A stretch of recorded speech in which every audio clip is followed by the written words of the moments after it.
মাথায় কাফন বেঁধেই গেছি, আমি জানি যে না আমি মারা যাব, আমি মরার জন্যই গেছি। তো ওই এপিসি কি করবে না করবে, কে গুলি মারবে, আমার এটা ভাবার সময় ছিল না। এখানে আপনারা দেখতে পাচ্ছেন যে একটা সাদা এপিসি ভ্যানের সামনে যে কিন্তু আমি লাল রং দিয়ে পুরো উইন্ডশিল্ড থেকে শুরু করে যত যা মানে লুকিং গ্লাস বলেন সব কিছু কিন্তু আমি রং দিয়ে ঢেকে দিই। আর যত সম্ভব শহীদ ইয়ামিনকে কিন্তু ওই সাদৃশ্য এপিসি থেকে কিন্তু ফেলে দেওয়া হয়। তা আমার মাথায় তখন এটা আসে যে এটার এখানে আসলে কাজ কি, এটার কোনো দরকার নেই। কারণ আমরা এখানে শান্তিপূর্ণভাবে আন্দোলন করছি, আমাদের মধ্যে কেউ কোনো অস্ত্র ক্যারি করছে না, সেখানে এইরকম একটা ভ্যান কি করছে? এখন হয়তো এ শান্তিপূর্ণভাবে আছে, 2 মিনিট পর 5 মিনিট পর এ যে আমাদের কোনো ভাই বোনের গায়ের উপর উঠাই দিবে না বা গুলি ছুড়বে না, এর তো কোনো নিশ্চয়তা নেই। তখনই কিন্তু আমি ডিসাইড করি যে না, আমার কাছে রং আছে, কি করা যায়। আমি দেখি যে না, ওই ভিতরে চারকোনা খোপ আছে কয়েকটা জায়গায়, পিছনে, সামনে তো বড় বাট পিছনে আছে, ওখান থেকে দেখি 2-3 জন উকি মারতেছে। তা আমার না জিনিসটা নজরে আসে এবং আমি তৎক্ষণাৎ চিন্তা করি যে আমি তো ওদের দেখতে পাচ্ছি না, কিন্তু ওরা আমাকে দেখতে পাচ্ছে, তার মানে ওরা যখন যেটা মন চাই অ্যাকশনে যাইতে পারবে, কিন্তু আমি তো পারবো না। তো ওদের ওই দেখার জায়গাগুলো যদি আমি ব্লক করে দিই তাহলে কিন্তু এটা ওদের জন্য খুবই কষ্ট হয়ে যাবে, ওদের মুভ করাটাও কষ্ট হয়ে যাবে। তৎক্ষণাৎ আমি সিদ্ধান্ত নিই এবং ঝাঁপিয়ে পড়ি। এবং আপনারা দেখছেন যে ভুয়া লেখা থেকে শুরু করে উপরে ওঠা এবং এই মুভমেন্ট যেগুলো আসছে অটোমেটিক, হ্যাঁ, যখন দেখি যে ভিতর থেকে উকি মারছিল তখন আমি যেই কিন্তু মেরে দিই। ওই ফুটেজটা জানি না কারোর কাছে আছে কিনা, আমি জানি না, বাট আমি প্রথমে মেরে দিই। তারপরে যখন সামনে যে বলি আপনি থামেন, আপনি আগিয়েন না, সামনে দোল চত্বরের দিকে আমরা যাচ্ছি, আপনারা এখানে থাকেন, আপনাদের ওখানে কাজ কি, হ্যাঁ। তখন ভিতর থেকে বলে আমরা আমাদের মতো যাচ্ছি, হ্যাঁ, দেখবেন যে ওই আমরা আমাদের মতো যাচ্ছি। আমার জাস্ট ভালো লাগে না ওনার অ্যাটিটিউড, যে ভাই সে ডোন্ট কেয়ার। তা আমি জাস্ট যাই, যে তার মুখের পাশে স্প্রে মেরে দিই। তারপরে তো বাকি ঘটনা দেখছেনি। উপরে উঠার পরে আমরা স্লোগানও দিয়েছি। তারপরে উপরে দেখবেন যে একটা ইয়ে আছে, ঢোকার রাস্তা আছে, ওইটার ওখানে যখন যাইতে গেলাম তখন দেখি 2 জন বের হওয়ার চেষ্টা করতেছে। আমি যে বললাম আসসালামু আলাইকুম, কাইন্ডলি একটু ভিতরে যান, উপরে রং করবো। তো উনি ভিতরে গেল, উপরে আবার ভুয়া লিখলাম। লেখার পরে আইডি কার্ড ছিল না তখন, আইডি কার্ড আমি বের করলাম। বের করার এক পর্যায়ে দেখি পাশ থেকে পুলিশ কর্মকর্তারা আসছে, এসে আমাকে বলতেছে যে নামেন, প্লিজ আপনি নামেন। আমি বললাম আমি নামবো, আমার কাজ শেষ হয়ে গেলে আমি নেমে যাবো। পরে একজন আমার হাত ধরেও টান দেয় যে না আপনি নামেন, প্লিজ মাফ করেন আমাদের। আমি পরে আমার হাত ছুড়ে নিয়ে আমিও বলছি যে আমাকে মাফ করেন, আমাকে আপনারা মাফ করেন, কারণ এমন একটা দেশে, এমন একটা স্বাধীন রাষ্ট্রে আমি বাস করছি যে আমাকে এখানে উঠতে হচ্ছে। এবং আমি জানি যে এখানে উঠার পরিণতি কি হতে পারে যদি দেশ স্বাধীন না হয়। আপনারা যে ভিডিওটি দেখেছেন এপিসি ভ্যানে যে রং করার বিষয়টি, এটা ছিল মূলত 2 আগস্ট 2024 সালের ঘটনা। এটার পিছনে কারণ আসলে যদি ব্যাখ্যা করতে চাই তাহলে কিন্তু আমাকে একটু তার আগে ফিরে যেতে হবে। আচ্ছা, তার জন্য কিন্তু আমরা 27 নম্বর ধানমন্ডি 27 নম্বর থেকে ওই দিনই 2 আগস্টে আমরা গ্রাফিতি কর্মসূচি শুরু করি, শুধুমাত্র এটা ভেবে যে স্লোগান যখন আমরা দিচ্ছি তখন কিন্তু সেটা বাতাসে হারিয়ে যাচ্ছে বা বিলীন হয়ে যাচ্ছে, কিন্তু যখন আমরা একটা জিনিস কোথাও লিখছি ওইটা কিন্তু মানুষ এসে বারবার পড়তেছে, রিপিট করতেছে। তো ওই দিক থেকে কিন্তু আসলে যে চেতনাটা, যে আমাদের মধ্যে যে শক্তিটা আসে বারবার, ওইটা কিন্তু বারবার আসতেছিল ওইটা পড়ার মাধ্যমে।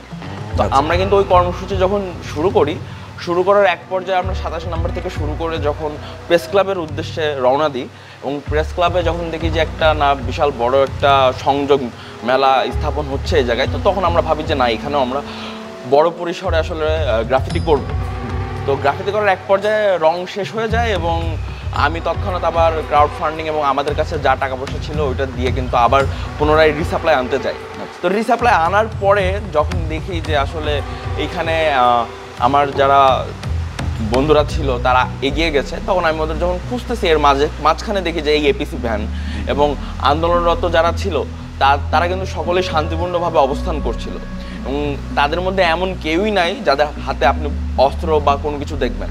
সর্বোচ্চ আপনি দেখতে পারেন কি পেন, সর্বোচ্চ আপনি কি দেখতে পারেন মাইক, সর্বোচ্চ আপনি কি দেখতে পারেন ওদের হাতে আছে কি ব্যানার, ফেস্টুন, এইগুলাই, এর থেকে বেশি কিছু না। তো এমন একটা জায়গায় কিন্তু আসলে পুলিশ বাহিনী তাদের হাতে অস্ত্রশস্ত্র নিয়ে বা একটা আর্মার ভ্যান, এটার তো কোনো দরকার নেই, কারণ আমরা ওইখানে শান্তিপূর্ণভাবে আন্দোলন করছিলাম এবং আমরা আমাদের ভয়েসটা রেজ করছি। এইটা দাবানোর জন্য একটা এপিসি ভ্যানকে পাঠানোর কোনো মানে আমি খুঁজে পাইনি ওইখানে। আপনারা সকলেই জানেন যে প্রাইভেট ইউনিভার্সিটির যে বিষয়টা সেটা কিন্তু শুরু হয়েছে মূলত 15 জুলাইয়ের পর থেকে, এবং আমরা ইউল্যাবে আমাদের কর্মসূচি দিই 16 জুলাই থেকে। 16 জুলাই সকাল 11টা থেকে কিন্তু এই মেন ক্যাম্পাসের গেটের সামনে আমরা অবস্থান করি, এবং এই দিন থেকে শুরু করে শেষ পর্যন্ত এখনও পর্যন্ত আমরা আছি বিদ্যমান। প্রাইভেট ইউনিভার্সিটির স্টুডেন্টরা কিন্তু আসলে এরকম রাজপথে নামার যে বিষয়টা বা হচ্ছে কোটা বিরোধী আন্দোলন বা কোটা সংস্কার এগুলো নিয়ে কিন্তু মাথা ব্যথা ছিল না। আমরা কিন্তু যখন নামি তখন কিন্তু আমাদের মোটিভ ছিল একটাই, যে আমার ভাইকে মারলো কেন, জবাব চাই। তো এই বিষয়টাকে কেন্দ্র করে কিন্তু আমরা নেমেছিলাম। আমাদের ওই কোটাও কোনো দরকার ছিল না, আমাদের ওই বিসিএস ক্যাডার হওয়ার জন্য বা চাকরিতে বসার এটাও কিন্তু কখনোই মাইন্ডসেট ছিল না। তো আমরা যখন নামি তখন কিন্তু আমরা ম্যাক্সিমাম যারা ছিলাম তারা কিন্তু বাসায় না জানিয়েই নেমেছি, বিশেষ করে আমি তো জানাই নাই। তো এই বিষয়টা অবশ্যই মানে থাকে না যে আমরা যারা স্টুডেন্টরা মফস্বল থেকে ঢাকা শহরে পড়তে আসি তাদের বাবা মা কিন্তু এমনিতেই চিন্তিত থাকে, এবং এরপরে যদি আমি আবার জানাই যে না আমি আন্দোলন নামছি তা আবার এক স্বৈরাচারের বিরুদ্ধে, অবশ্যই তারা চিন্তিত থাকবে। যতই আমি জাস্টিসের পক্ষে যাই বা যেটা যাই, কারণ 17 বছরের যে সিস্টেম বা কালচার তারা তৈরি করেছে, যে ভয়টা মানুষের মধ্যে তৈরি করে দিছে, তো এইটা থেকে তো এত সহজে বের করা সম্ভব না। তো স্বভাবতই পরিবার থেকে একটা চিন্তার ভাঁজ বা ওই একটা কথা তো শোনা লাগবে। তো সেইটাকে মাথায় রেখে কিন্তু আমরা জানাই নাই। বাট আমার ক্ষেত্রে হয়েছে একটু ডিফারেন্ট, বিকজ আমি যতই বলছি যে না আম্মু আমি আন্দোলনে যাই নাই, আমি চা খাইতেছি নিচে, কিন্তু পরে কিন্তু ফোন ঠিকই আসছে যে তুমি গাড়ির উপরে কী করো, তখন কিন্তু আমি আর লুকাতে পারি নাই। বাট হ্যাঁ 5 আগস্টের পরে জিনিসটা মানে অনেক খুশি, তারা ভয় পেলেও কিন্তু তারা প্রাউড ফিল করছে, এবং প্রত্যেকটা স্টুডেন্টের বাবা মাই অবশ্যই এটা প্রাউড মোমেন্ট একটা। 2 আগস্টের যে ঘটনাটা, ওই ঘটনা কিন্তু দুপুর 1:30টার দিকের ঘটনা। তো আমি তখনও কিন্তু আসলে ফোন বের করে চেক করার কোনো সময় নাই আমার। আমি ওখান থেকে ব্যাক করি শহীদ মিনারের ওখানে ব্যাক করে কিন্তু আমরা আমাদের কর্মসূচি চালিয়ে যাই, এবং আমার বাসায় ফিরতে ওই দিন প্রায় 8:30-9টা বেজেছিল, এবং বাসায় ফেরার আগে অবশ্যই একটু খাওয়া দাওয়ার কোনো একটা করে তারপরে কিন্তু আমরা উঠেছি বাসায়। তো বাসায় ওঠার সময় থেকে মানে আমরা কিন্তু যেটা করতাম, বাসায় কিন্তু লাইট সব নিভায় রাখতাম, আমরা ফ্ল্যাশ জ্বালায় ঢুকতাম আস্তে আস্তে, যাতে আশেপাশে টের না পায়। কারণ আমাদের এই জায়গাতে কিন্তু আমাদের যে সন্ত্রাসী আসিফ কাউন্সিলর ছিলেন, ওদের দলপল সাঙ্গপাঙ্গরা কিন্তু চাপাতি রামদা নিয়ে কিন্তু এই রাস্তা দিয়ে শোডাউন দিতে আসতো, টহল দিতেন। জি। তো আমরা কিন্তু এমনিতেই আতঙ্কে থাকতাম, বাট তখন আমি জানতাম না যে আমার ভিডিওটি আসলে এভাবে ব্যাপকভাবে ছড়িয়ে পড়েছে।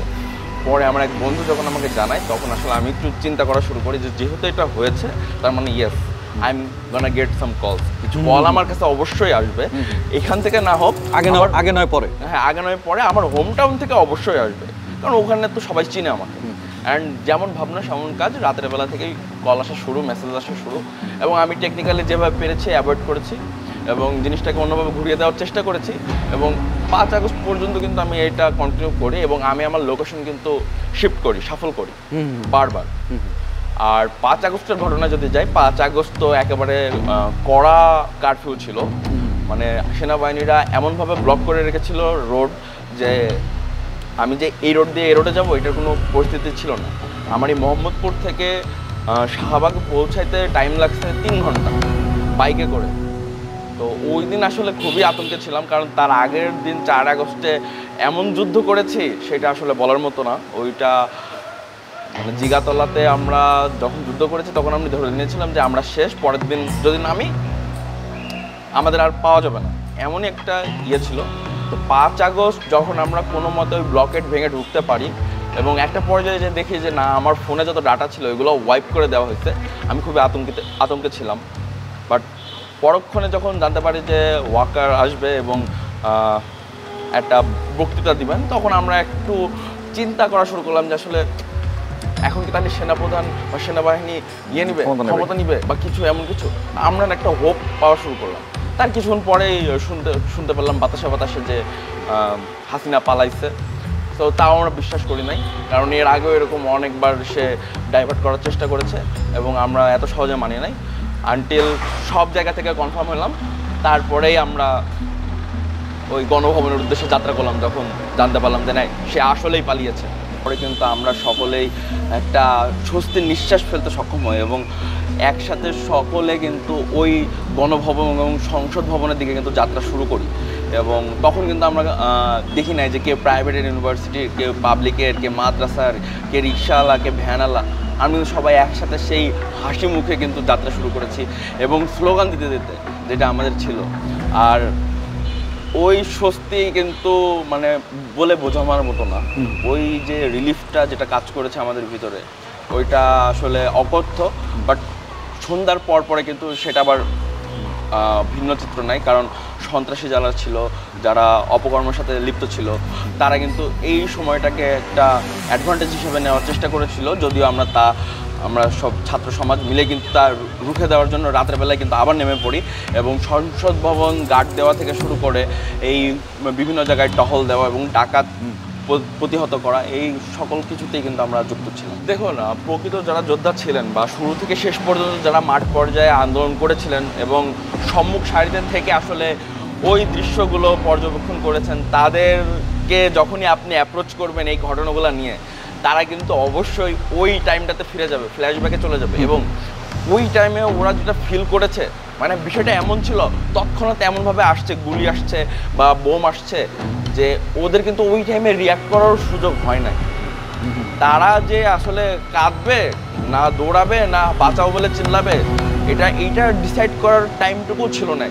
0.1 মিলি সেকেন্ড সময় পেয়েছে হয়তো বা সিদ্ধান্ত নেওয়ার, যে না সামনে আগাবো নাকি পিছনে যাব। তো আপনি যখন বা আমরা যে কেউই যখন এই মানুষগুলোর সাথে কথা বলতে যাব, অবশ্যই তারা ওই সময়টাতে ব্যাক যাবে। ফিলোসফিক্যালি যদি চিন্তা করি, ওই সময়টাতে ব্যাক যাবে এবং ওইখানে যে ওই মেমোরিজগুলোতে আটকে যাবে।